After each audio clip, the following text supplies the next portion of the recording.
The first behavior is that your child won't leave your side for even a second. You can't put them down, you can't go to another room, you can't even go to the bathroom. This is called separation anxiety. You probably know what that is. It usually starts at 6 months, peaks between 8 and 12 months, and it's related to your baby starting to understand that you are a separate person. But the thing is, children don't yet understand that when something disappears from their sight, it doesn't disappear. When you leave the room, you don't just become invisible. In their eyes, you literally cease to exist. Imagine a loved one walks out the door and you truly believe they will never come back again. This is the emotional reality your baby experiences multiple times every day. At this stage, your baby learns that physical separation from you is possible, but they don't believe it's safe. This is not an easy lesson. They don't want to be put down, they follow you from room to room, and they even hold your hand while sleeping. Typically, this starts to ease in the 14 to 18-month period, but every baby is different. Some get through it in a few months, while others take almost 2 years. What's really important here is how you react. Don't sneak away when they're distracted. Yes, it's tempting, especially when the crying is unbearable, but leaving when they're distracted can actually damage their trust. Instead, practice short separations. Go and come back. Play hide and seek, games where you leave the room and come back each time. These aren't just games, they are neurological exercises. The baby begins to grasp a certain pattern with your disappearance and reappearance, creates a mental model that says, she goes away, but she comes back. This is very good. So when should you be concerned? If your baby is older than 18 months and the separation anxiety intensifies instead of subsiding, if they are losing skills they previously had, or if they aren't trying to socialize with anyone, these are signs that you should speak with a child development specialist. But in most cases, this is a temporary, intense, but completely normal stage of growth. The second behavior is headbutting. Your baby bangs their head against the crib, a wall, or the floor. When you see this for the first time, it's a heart-stopping moment. I should also mention that about 1/5 of babies between 12 and 18 months do this. So why do they do it? There are several reasons for this. One of the main reasons is that the baby is still learning to manage their emotions. The baby is angry or upset, but doesn't have the words to express what they're feeling. Headbanging is the baby's attempt to self-soothe, and this behavior often appears during the transition to sleep. Babies sometimes use these rhythmic movements to help them fall back asleep as their sleep cycles deepen and wane. The third reason is very simple: attention. The baby bangs its head, everyone reacts, and it remembers. If everyone runs to the baby when it bangs its head, it learns very quickly that this behavior brings attention. But there is a fine line. If your baby only repeats this behavior when they are upset or at bedtime, as if they are trying to soothe themselves, if there is no serious injury and it is not hindering their social development, there is probably no need to worry. For most children, this condition passes after the age of 3. However, if the child is physically harming themselves, for example, if marks, bruises, or swellings appear on their body, if this behavior intensifies and continues for hours each day, or if, along with all of this, the baby avoids eye contact, does not react to their name, you should definitely consult a specialist if you observe other concerning behaviors, such as not joining in on play. If you notice several of these signs at the same time, the best course of action is to consult a doctor. A head injury is not a diagnosis in itself, but the full picture can help in understanding what is happening. The third behavior is staring straight ahead. The baby stares straight ahead at a light, a spot on the wall, or a ceiling fan, as if distant from everything. You call their name and there's no reaction. You wave your hand and again, nothing happens. A few seconds later, they come back to themselves as if nothing happened. This can be alarming, especially the first time it happens, but it may actually be a normal part of how a baby's attention system develops. Babies' attention systems aren't fully developed yet. When they become absorbed in something, they focus all their attention on it. They filter out everything else. Some people call this hyperfocus. We usually see this most often between a baby's 6 months and 1 year of age. Your baby is exploring visual stimuli like light, movement, and shadows, and the brain filters out everything else while processing this information. Sometimes this is also related to fatigue. After a day full of stimuli, a baby's brain sometimes goes into a kind of reset mode to calm down. Adults do this too. After a long day, you stare at a wall and someone calls your name twice just for you to hear it.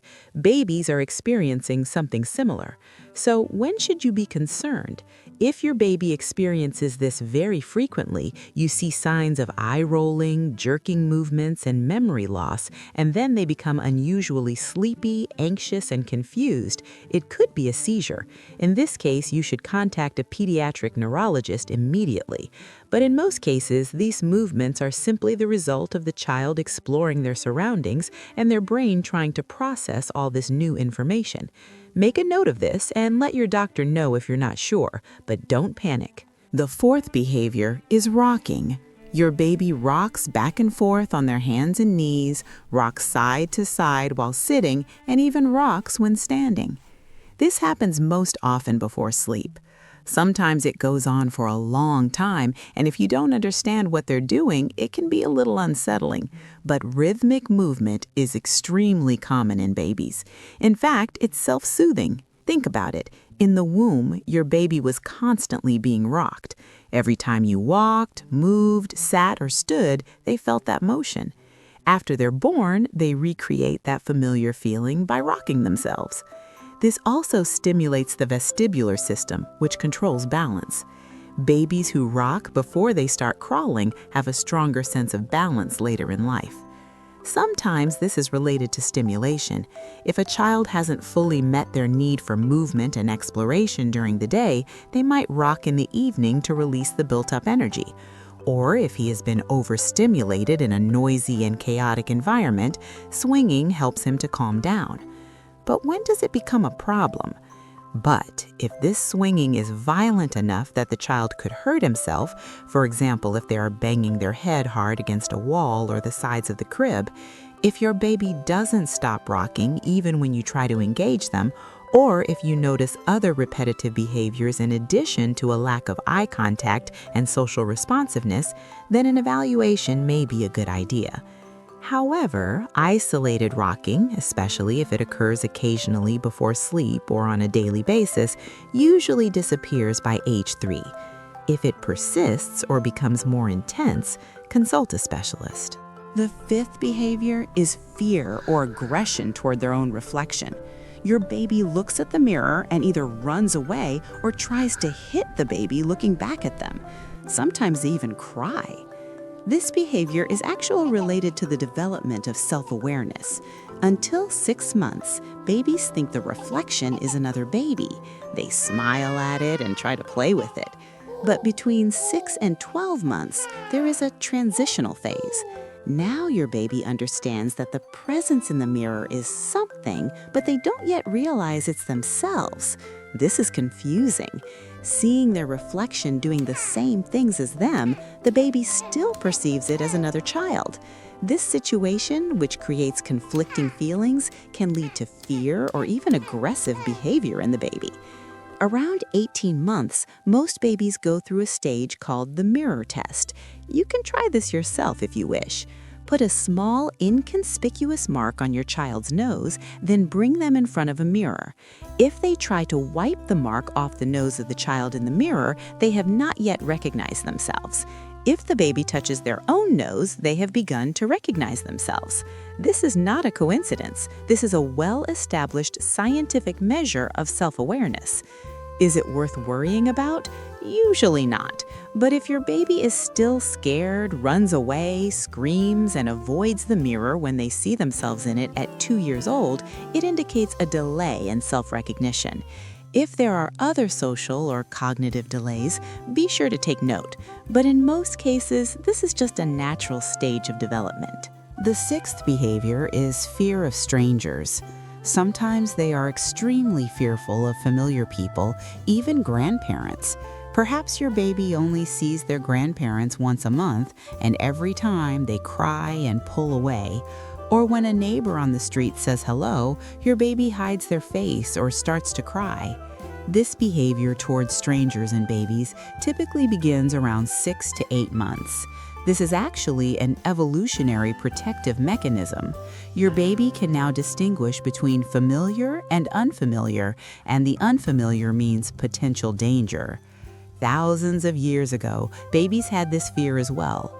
Today, this isn't as critical, but the brain is still following its old habit. Stranger anxiety typically peaks between 12 and 15 months, then gradually subsides. By the time they turn 3, most children can adapt to social environments more easily. But there's an important factor at play: temperament. Some babies are naturally more cautious, more reserved. This is part of their personality. Not every baby who experiences stranger anxiety has a developmental problem. Some simply have a more introverted temperament. So when should you be concerned? If your child is past the age of 2 and still experiences intense fear, never warms up to a new person, this fear interferes with daily life, they don't get used to anyone other than their primary caregivers, or they don't make eye contact, smile, or respond to facial expressions during social interactions, then an evaluation of social-emotional development may be beneficial. But I want to say this again, a cautious temperament is not a problem in itself. What's important is that your baby can adapt over time. The 7th and final behavior is a lack of eye contact. This is the most sensitive and most misunderstood point. Differences in eye contact can be an early sign of some developmental variations, but they can also have completely harmless explanations. First, know this. Newborns hardly ever make eye contact. This starts to develop around 2 to 3 months and becomes more noticeable at 6 months. If your baby makes eye contact sometimes, when smiling, during feedings, or while playing, there's likely no need to worry. Babies don't make eye contact constantly. They scan their surroundings, explore, and shift their attention. This is completely normal. But if your baby never makes eye contact, doesn't turn to you when you call their name, looks at a toy or somewhere else instead of your face during play, and doesn't share emotional moments with you, meaning they don't smile back when you smile or react when you're upset, doesn't point, wave, or imitate social gestures, and all of this is happening together, early intervention becomes very important. At the 18-month checkup, doctors typically assess these behaviors. There's a screening tool called the MCHAT where they ask you a series of questions. If there's a risk, they will refer you to a child development specialist, a developmental pediatrician, or a child psychiatrist. I want to emphasize this. It's not a bad thing to be screened early. In fact, this is the best thing because the brain's plasticity, or its flexibility, is at its peak during the first 3 years. During this period, interventions, supports, and therapies can be incredibly effective. That's why you shouldn't wait and hope it will resolve on its own. If you have any doubts, talk to your doctor. Don't focus on eye contact alone. Evaluate all social communication skills together. And remember, seeking early support can be one of the most valuable gifts you can give your child's future. So now that we've discussed all 7 behaviors, you might feel a little more relieved or maybe a little more anxious. Both reactions are natural because parenting is all about constantly walking a line between worry and complacency. Neither extreme is healthy. The key is to observe, take notes, track changes, and not hesitate to ask for help when you need it. No parent knows everything, and you're not expected to, but you know your child better than anyone. If a voice inside you says something isn't right, listen to it. Maybe everything is fine, but it doesn't hurt to get it checked out. In fact, it will give you peace of mind. Most of the habits I've described in this video are temporary, natural parts of development, but some, a very few, can be signs that are worth paying more attention to. I ask you this, don't panic, but don't ignore any of them either. Watch your baby, hold them lovingly, and create a safe space for them. And if something is bothering you, talk Talk about it with your doctor, a specialist, an experienced parent. You are not in this alone. Every parent asks these questions, feels these worries, and that doesn't make you a bad parent. This makes you a caring, attentive parent who puts your child's well-being above all else. I hope this video has given you some comfort, information, and maybe a little more confidence. Every moment you spend with your child is precious. Fill these moments with love, not fear. And remember that what we call normal is actually a very broad spectrum. Every baby develops at their own pace and in their own way. Just be there for them, support them, and reach out when you need to. That's all you have to do. Be sure to give this post a thumbs up if you found it informative, and make sure to sign up for parenting tips. And tell us in the comments which one of those behaviors worried you most. We can learn together.